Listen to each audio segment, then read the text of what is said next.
Mesdames, Messieurs, nous assistons à la cérémonie de signature d'un protocole d'accord entre le Crédit Agricole du Maroc, représenté par M. Tarek Sejiblassi, président du directoire, et l'Agence française du développement.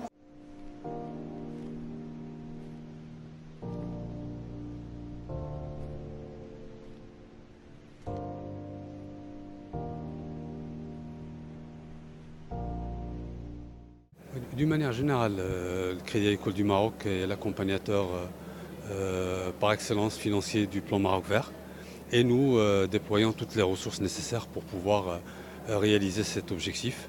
Et un des axes de partenariat qu'on cible dans ce sens, c'est nos partenariats avec les institutions internationales, vu la confiance que ces institutions font dans notre banque. Et du coup, ce que vous avez vu tout à l'heure, c'est la signature d'une convention avec l'Agence française de développement qui nous permet de mobiliser des ressources essentiellement pour l'agriculture durable.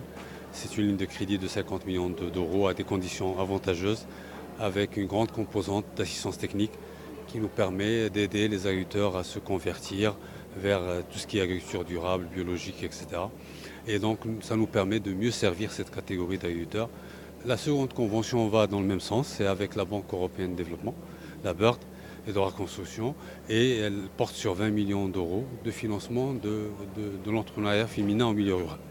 Et donc notre objectif, c'est dédier ces ressources à des projets de la femme en milieu rural et qui est une composante importante pour pouvoir améliorer le revenu du foyer rural dans ce sens, dans la perspective d'avoir une classe moyenne plus importante en milieu rural. Donc globalement, toutes ces conventions vont dans ce sens.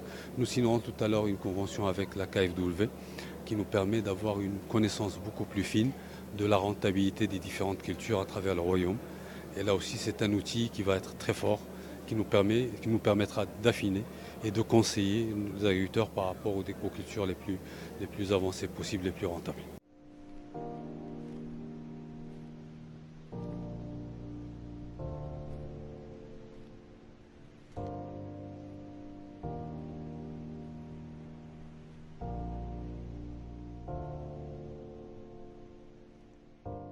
Ouais, d'une manière générale, quand on voit le chiffre d'accompagnement du plan Maroc Vert, ils ont évolué d'une manière substantielle, largement au-dessous de nos engagements, et nous finançons de l'économie réelle. Donc à chaque fois qu'il y a un financement, il y a de la valeur ajoutée qui est créée, il y a de l'emploi qui est créé, et donc c'est quelque chose qui a permis d'avoir les résultats du plan Maroc Vert qui ont contribué à ces résultats qui sont très probants.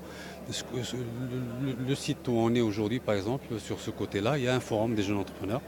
Et donc l'idée, c'est d'avoir nous-mêmes, le ministère avec ses composantes qui est l'ADA ou l'Office de conseil, un ensemble, un guichet unique auprès de ces jeunes entrepreneurs où ils trouvent du conseil agricole, où ils trouvent des conseils à l'investissement, où ils trouvent les financements qu'il faut.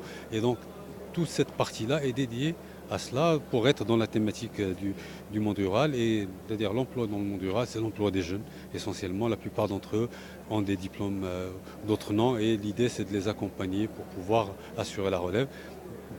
Dans le même espace, il y a un espace sur l'éducation financière. Nous avons tout un programme d'éducation financière. Aujourd'hui, nous sommes à pratiquement 11 000 agriculteurs accompagnés dans 6 régions.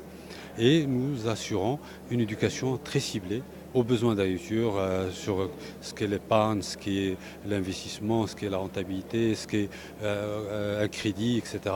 Et dans des termes très... c'est ça, une inclusion financière, mais avec des termes qui parlent aux agriculteurs, à nos agriculteurs, et dans des conditions les plus, pratiques possibles. Et donc là aussi, c'est un espace. Et vous avez, dans l'autre côté, un espace de digitalisation, un hackathon où on a 2 équipes de 180 jeunes. Chacune restera 48 heures en continu à débattre, travailler des idées pour faire émerger des idées, que ce soit sur l'agrotech ou sur la fintech, qui nous permettent d'avoir des outils pour mieux servir nos agriculteurs à l'avenir. Je crois que la digitalisation est un virage qui est important, qui est rapide, sur lequel il faudrait être présent. Et je crois que sur l'autre stand, nous personnalisons cette approche, notre volonté d'aller de l'avant dans ce sens. Il y a aussi des startups qu'on essaie d'aider. Et donc il y a cette approche-là aussi qui va apporter énormément qui va nous permettre de mieux servir la catégorie des agriculteurs, notamment les plus petits d'entre eux dans le milieu rural.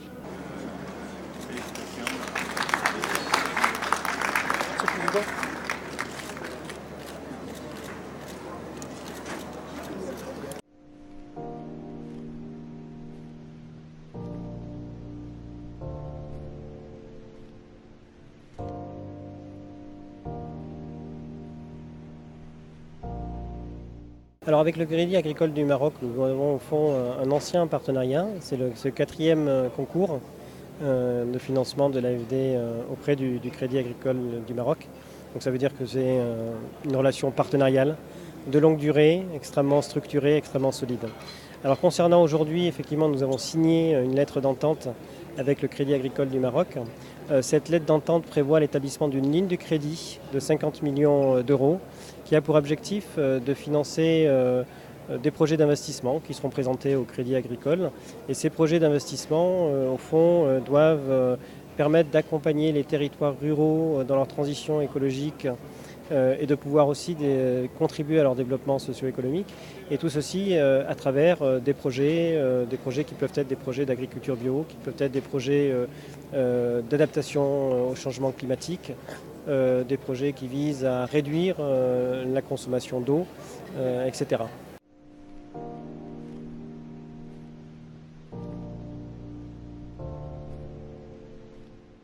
Tout à fait, les finalités sont explicitement des finalités de développement durable.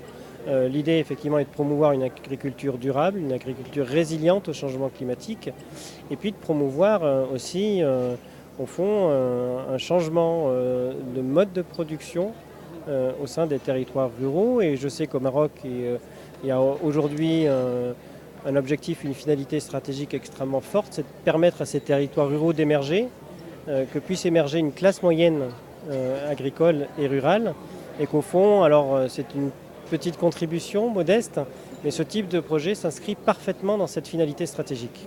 Alors cette ligne de crédit va stimuler l'investissement privé, et que au fond l'emploi est la résultante de l'investissement. Donc l'investissement va créer de l'activité, et l'activité économique va créer de l'emploi. Et on va regarder tout au long de la mise en œuvre de ce projet, effectivement, la capacité de création d'emplois de ce type de projet.